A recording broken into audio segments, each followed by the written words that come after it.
A few people asked me about this Chameleon, which I've been using in a few of my tip videos to explain a few things like antenna placement and stuff like that.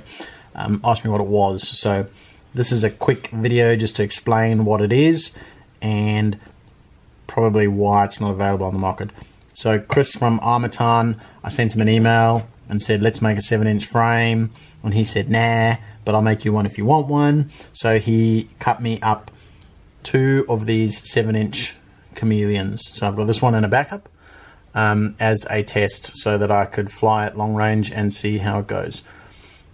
That's the frame. The rest, it's pretty much exactly the same as a 5-inch Chameleon, just got a bigger deck plate for bigger batteries, and the arms are stretched out so that it can run 7-inch props. Underneath, what I'm running on it, underneath the ESC shrink is KISS 24s. Motor wise, I'm using the TBS Endurance motors. Brains wise, I have the Calibri Race flight controller, and underneath that is a TBS FPV Vision, which is basically a Core Pro and a Unify Pro all-in-one. So that does OSD and obviously video transmit.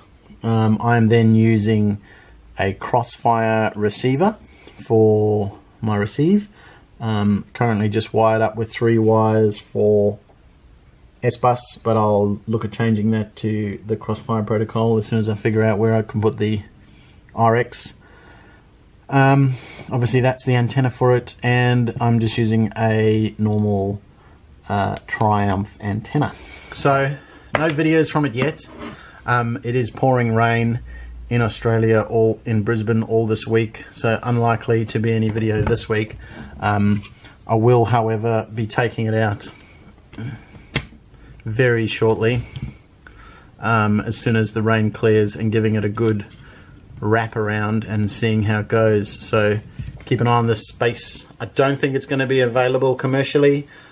Chris seemed to think this is just going to be a one-off, but be good to see how it goes. If there's any merit in it, I'm not sure if he'll change his mind, but we'll see. So that's it, 7-inch Chameleon with everything TBS.